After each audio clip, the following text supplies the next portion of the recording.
So, welcome again. Let us start Compton effect. So, quantum theory of light के हिसाब से photons जो हैं they behave like particles except for lack of the rest mass कि photons के पास कोई भी रेस्ट मास नहीं होता है। इसी एनालॉजी को कितने दूर तक हम कैरी फॉरवर्ड कर सकते हैं, यानी मतलब अगर वो पार्टिकल की तरह बिहेव करते हैं तो क्या वो कॉलिजन में जो है हिस्सा ले सकते हैं? So the answer is yes, they can go through collision. Figure जो है नेक्स्ट में, ये फिगर जो है this shows that there is a collision happening। एक एक्सरे से जो फोटोन आता है इलेक्ट्रॉन को स्ट्राइक करता है। इलेक्ट्रॉन जो है पहले से हमारे लैब में रेस्ट पे रखा हुआ है and is scattered away from its original direction of motion. ठीक है, अब चूंकि स्कैटरिंग ये कॉलिजन होगा तो स्कैटरिंग भी होगी। ओके, इलेक्ट्रॉन एक इम्पल्स रिसीव करता है और वो मूव करने लगता है। ठीक है, हम ऐसा सोच सकते हैं, we can think of the photon as losing an amount of energy in the collision. Photon टकराएगा तो एनर्जी लूज करेगा और वही एनर्जी जो है इलेक्ट्रॉन को ट्रांसफर हो जाएगा in the form of kinetic energy. ठीक है, if the initial photon has the energy frequency new, तो अब क्या है कि चूंकि पहले से हमारे पास, समझ लीजिए कि एनर्जी फोटोन का एच न्यू था, अब टकराने के बाद इसका कुछ पार्ट जो है इलेक्ट्रॉन को चला गया, तो अब जो रिमेनिंग जो पार्ट है वो एच न्यू नहीं बल्कि कुछ एच न्यू प्राइम होगा। तो ये तो एक अलग फ्रीक्वेंसी का फोटोन हो गया ना, तो यहाँ पे एक ये डिफरेंस है। तो फोटोन का जो लॉस इन फोटोन एनर्जी जो होगा वही इलेक्ट्रॉन का एनर्जी गेन होगा। तो फोटोन का इनिशियल एनर्जी ये था और फाइनल एनर्जी ये है, तो इसका जो डिफरेंस है वो इलेक्ट्रॉन का काइनेटिक एनर्जी होगा। तो इन दिस वे फोटोन जो है इस इलेक्ट्रॉन से टकराती है, तो फोटोन जो है फाई एंगल पे स्कैटर होती है और टारगेट इलेक्ट्रॉन जो है थीटा एंगल पे स्कैटर होता है। Okay, suppose that this is the case. अब हमें ये चीज याद रखना है कि मासलेस पार्टिकल का जो मोमेंटम होता है, स्पेशल रिलेटिविटी वाला चैप्टर में आपने पढ़ा होगा कि that is E is equal to P C, P for momentum and C is speed of light in the vacuum. अब फोटोन का जो एनर्जी है वो एच न्यू है, तो इस प्रकार से मोमेंटम जो हो जाएगा एच न्यू अपॉन सी हो जाएगा। This is the detailed symmetric diagram. इसमें क्या है कि इंसिडेंट फोटोन का एनर्जी जो है एच न्यू है और इंसिडेंट फोटोन का मोमेंटम जो एच न्यू अपॉन सी है। टारगेट इलेक्ट्रॉन का जो रेस्ट मास एनर्जी है वो एम सी स्क्वायर है, बट इसका मोमेंटम जीरो है because this is in the rest position. लेकिन जब ये स्कैटर हो जाते हैं दोनों के दोनों, तो फोटोन का एनर्जी जो है वो एच न्यू प्राइम हो जाता है और फोटोन का मोमेंटम जो है वो एच न्यू प्राइम अपन सी हो जाता है। और इलेक्ट्रॉन का एनर्जी इस फॉर्मूले से दिया जाता है। This is a pretty simple formula you must know from the relativity chapter and momentum is P. तो अब यहाँ पे फर्क क्या है कि हम लोग एनर्जी से कुछ खास पता नहीं लगा सकते हैं। क्यों नहीं लगा सकते? क्योंकि एनर्जी एक स्केलर क्वांटिटी होती है और स्केलर क्वांटिटी में कोई भी डायरेक्शन नहीं होता है। तो अगर आपको डायरेक्शन से डील करना है तो आपको मोमेंटम को बीच में लाना पड़ेगा। इसीलिए हम लोगों ने एनर्जी का ये फॉर्मूला पढ़ा, energy is equal to momentum times C. And hence यहाँ पे जो है आप मोमेंटम का डायग्राम देख सकते हैं। तो यहाँ पे क्या होता है कि फोटोन का जो मोमेंटम है वो इस डायरेक्शन में, तो एच न्यू अपन सी है, तो हमें उसे रिजॉल्व करना पड़ेगा in horizontal as well as vertical direction, ताकि हम conservation of energy as well as हम मोमेंटम का कंजर्वेशन लगा पाए। ओके, कंजर्वेशन लॉज हम अप्लाई कर पाए, क्योंकि एक्सटर्नली तो कुछ भी नहीं हो रहा, कोई भी फोर्स एक्सटर्नल तरीके से आ नहीं रहा। सिस्टम में सिर्फ यही दो पार्टिकल्स या यही दो फिजिकल क्वांटिटीज हमारे पास हैं, एक इलेक्ट्रॉन और एक फोटोन। और ये इलेक्ट्रॉन का मोमेंटम, ठीक है, in the vertical direction and इसका momentum in the horizontal direction. ये सब रेजोल्यूशन किया गया। These are pretty trigonometric trick, so I am not going to explain this. These are very very simple in nature. X component क्या होता है, Y component क्या होता है, ये वेक्टर से पता होना चाहिए। तो this is the figure 2.2 and इसमें फर्स्ट फिगर क्या है, फिगर ए क्या है, scattering of photon by an electron is called Compton effect. Okay,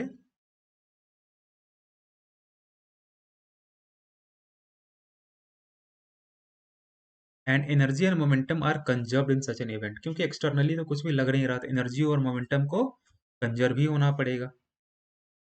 अब ऑब्वियस सी बात है कि फोटोन ने अपना कुछ एनर्जी इलेक्ट्रॉन को दिया, तो रिजल्टेंट फोटोन जो है, जो फोटोन बाहर आ रहा है कॉलिजन के बाद, उसका एनर्जी थोड़ा कम होगा। एनर्जी कम होगा मतलब वेवलेंथ बढ़ जाएगा या फिर फ्रीक्वेंसी कम हो जाएगा। Using this formula energy is equal to h nu and nu is equal to c by lambda. तो lambda is inversely proportional to energy, energy कम होगा दैट मीन्स लैम्डा पहले से थोड़ा बढ़ेगा। और सेकंड जो है वेक्टर डायग्राम है, क्योंकि हमें पता है कि एनर्जी जो है एक स्केलर क्वांटिटी होती है, तो दो डायरेक्शन में अगर कॉलिजन हो रहा है एनर्जी से हमारा काम नहीं बन पाएगा, हमें जो है मोमेंटम लेना पड़ेगा। ओके, और यही मोमेंटम का जो है डायग्राम है।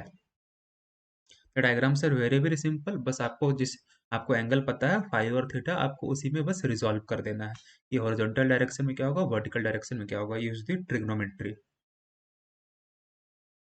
तो कहाँ पे कहा जा रहा है कि मोमेंटम जो है, जो मैंने बताया कि इस vector quantity, energy vector quantity नहीं होती है, इसीलिए हमने मोमेंटम को कंसिडर किया है।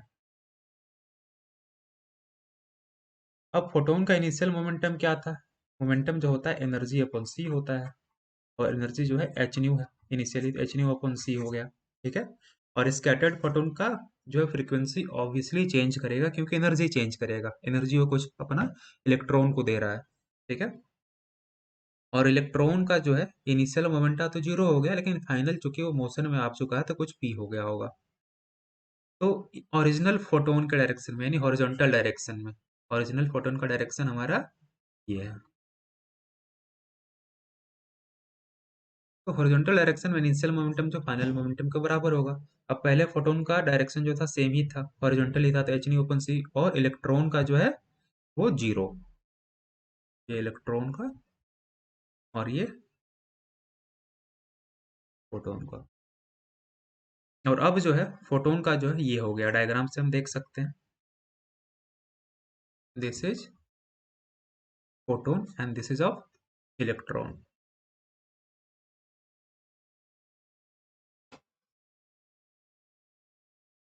Okay, you can see here. So you must make a note here in the copy and then we are going to explain it in the next slide. तो बस अब हम क्या कर रहे हैं, कंजर्वेशन लॉस लगा रहे हैं। So this is the thing. और अब आपने हॉरिजॉन्टल डायरेक्शन में देख लिया, अब आप वर्टिकल डायरेक्शन में देखो, यानी अगर आपने एक्स एक्सिस के डायरेक्शन में देख लिया तो अब वाई एक्सिस के डायरेक्शन में देखो, यानी परपेंडिकुलर टू दैट डायरेक्शन। यहाँ पर भी इनिशियल मोमेंटम और फाइनल मोमेंटम बराबर होगा। तो यहाँ पर फोटोन तो हॉरिजॉन्टल डायरेक्शन में मूव कर रहा और इलेक्ट्रॉन तो मूव ही नहीं कर रहा, यानी कि उसके परपेंडिकुलर डायरेक्शन में, यानी ये वाई डायरेक्शन में जो हमारा है इनिशियल मोमेंटम ओवरऑल जीरो है, और फाइनल मोमेंटम हमें साइन के साथ लगाना है। तो फाइनल मोमेंटम क्या हो जाएगा, h nu upon sine sine phi जो है वो h nu prime by c into sine phi.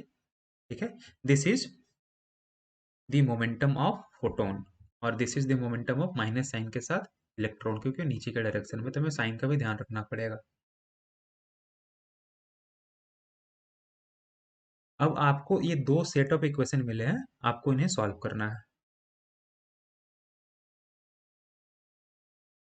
तो एंगल फाई जो है ये इनिशियल और स्कैटर्ड फोटोन के बीच का डायरेक्शन है, और एंगल थीटा जो है वो इनिशियल फोटोन और रिक्वाइल इलेक्ट्रॉन के बीच का डायरेक्शन है। यहाँ पे आपका इलेक्ट्रॉन रखा हुआ था, यहाँ से फोटोन ऐसे आके टकरा जाता है, तो फोटोन खुद इधर चला जाता है और इलेक्ट्रॉन खुद इधर आ जाता है, और ये हमारा पहले वाला डायरेक्शन है।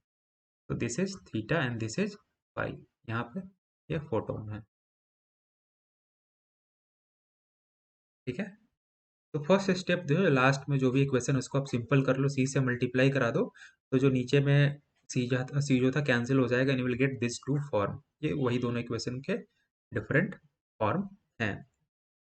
नेक्स्ट क्या करना है कि इन सब को स्क्वायर करा दो और एक दूसरे के साथ ऐड कर दो। तो यहाँ जो हो जाएगा P square C square cos square theta, इसका जो स्क्वायरिंग मिलेगा आप देख लो, P square C square cos square theta, और इसका स्क्वायर जो है P square C square sine square theta. यहाँ से लेफ्ट हैंड साइड में P square C square common और cos square theta plus sine square theta bracket में, ये 1 हो जाएगा तो सिर्फ पी स्क्वायर सी स्क्वायर बचेगा। इन सिमिलर फैशन बस आप स्क्वायर करके आप ऐड करोगे, विल गेट दिस आंसर। अब क्या करना है कि हमें पार्टिकल के टोटल एनर्जी से इन इक्वेशंस को इक्वेट करना है।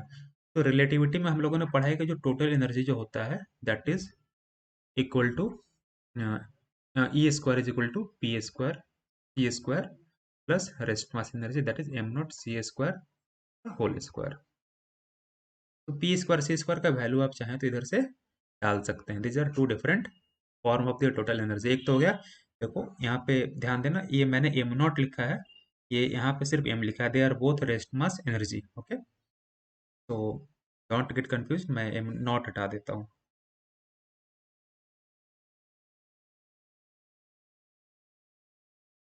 अब देखिए आप कि ये दो फॉर्मूले हो गए एनर्जी के। एक तो रेस्ट मास एनर्जी, किसी भी बॉडी के पास एनर्जी है तो पहले तो उसका पहले से रेस्ट मास एनर्जी होगा, फिर वो मोशन में है तो काइनेटिक एनर्जी उसके पास होगा। ठीक है, और ये उसी का मोमेंटम वाला फॉर्म है नीचे वाला equation, that is E square is equal to P square C square plus M naught M C square का होल स्क्वायर। तो अब देखिए, अब जब आप कंबाइन करेंगे तो you will get this form.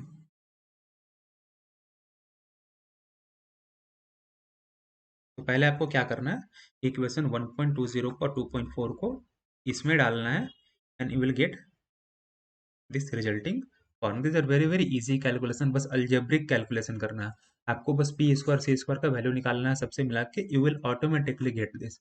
इतना खुद से करना क्योंकि आपकी प्रैक्टिस भी हो जाएगी। सिंस अब क्या है कि हमें पहले हम लोगों ने देख रखा है कि काइनेटिक एनर्जी जो होगा वो h new minus H nu prime होगा, है ना। न्यू जो है इनिशियल फ्रीक्वेंसी ऑफ फोटोन, और न्यू प्राइम जो है वो फाइनल फ्रीक्वेंसी ऑफ फोटोन। तो काइनेटिक एनर्जी जो है इलेक्ट्रॉन का इसी का डिफरेंस होगा। तो अब क्या करना है कि इस काइनेटिक एनर्जी का लास्ट वाले इक्वेशन में आपको वैल्यू डालना है, देन जहां जहां काइनेटिक एनर्जी है ये वैल्यू आ जाएगी and you will get this form of equation. अब इसमें पी स्क्वायर सी स्क्वायर जो है वापस से डालो and you will get this form जिसमें फाइव आएगा। ओके, और इस रिलेशनशिप को और आप सिंपल बना सकते हो। ओके, अगर आप 2h² सी स्क्वायर से डिवाइड कर दो, because you will get then the lambda form, wavelength form. क्यों? क्योंकि 1/λ is simply frequency upon speed of light. So you will finally get this form. यहाँ पे हम लोग कुछ भी एक्स्ट्रा ट्रिक नहीं कर रहे हैं, just we are substituting one values into another. Okay, equation number are specified here, you can do it at your own. Okay, इतना आपको खुद से करना पड़ेगा क्योंकि प्रैक्टिस भी करनी होती है। तो finally you will get this form of Compton effect. Photon का पहले वाला जो वेवलेंथ था और बाद वाले वेवलेंथ में ये डिफरेंस होता है, this is final wavelength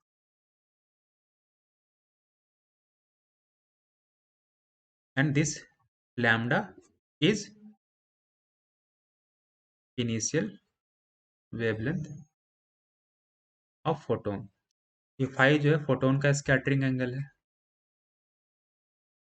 scattering angle of photon, and we all know what is h, m and c. Okay, h is the Planck's constant, m is the mass of electron and c is the speed of light. So this was derived by Arthur H. Compton. Okay, and this is known as Compton effect. ठीक है, तो ये change in wavelength जो है wave photon का होता है, क्योंकि फोटोन का जो एनर्जी जो होता है टकराने के बाद थोड़ा कम हो जाता है, और यही h/mc को स्पेशल कांस्टेंट से डिनोट किया जाता है, that is Compton wavelength. Okay, and Compton wavelength का जो वैल्यू होता है you can find it to be 2.426 into 10⁻⁻12 Okay, and so Compton, this is the final formula, that is change in wavelength, that is final minus initial wavelength of the photon is Compton wavelength multiplied by 1 minus cos phi, और phi जो है that is the scattering angle of photon, और Compton effect जो है is the chief means by which X-rays lose energy when they pass through matter. तो x ray को जब भी आप मैटर से पास कराएंगे ना, उनकी एनर्जी धीरे धीरे कम होती जाएगी, that is because of the Compton effect. So अभी तक के लिए इतना ही, फिर मिलते हैं नेक्स्ट लेक्चर में।